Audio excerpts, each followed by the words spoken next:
let's talk a little bit about bank versus tax foreclosures, because I think there's a lot of confusion about the differences of each. Um, a bank foreclosure, and we're talking about real estate, but a bank foreclosure happens when a lender has a loaned money on a property, and then the buyer has failed to pay the lender.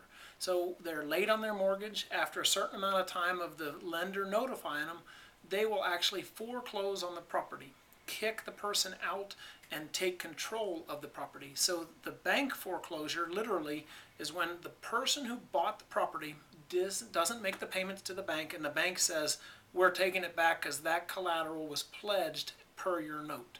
So that's a bank foreclosure.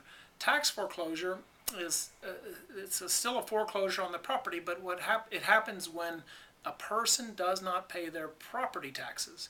So you can have a house that maybe a person has even a loan on, but if they do not pay their property taxes, the county or the taxing entity for the county district can actually foreclose on the property and literally take the property and sell it in order to satisfy the taxes. Now the interesting thing about a tax foreclosure is when a tax lien or a tax entity puts a lien on a property, it takes priority even over a bank.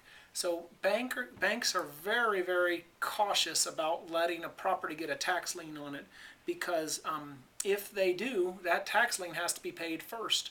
And oftentimes you'll see a bank that maybe has a client that's in trouble, that didn't pay their mortgage, but has a tax lien. The bank that has the lien will sometimes come in and actually pay the taxes for the borrower out of their own pocket in order to have a clear title to the property when they foreclose.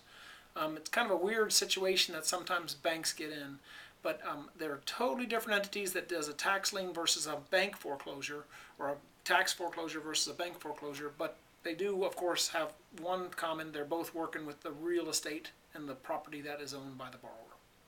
Now, people today are looking for foreclosed properties to invest in, maybe flip or otherwise.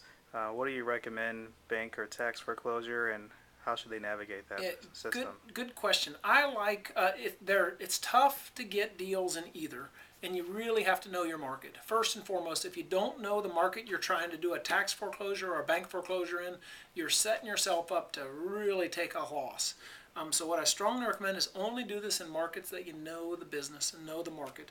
But in general, the tax foreclosures seem to have some good deals. The reason is most of the bank foreclosures have had the principal and interest and taxes paid monthly by the borrower. So the bank has kept them current, and they have a balance with the mortgage lien holder. The tax foreclosures often will only be 5 or 10% of the total property value.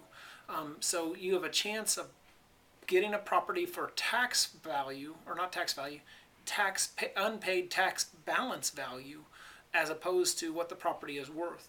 In general, those are older houses, maybe properties that do not have mortgages on them, because the banks generally will not allow a tax foreclosure to happen. They usually will pay them off.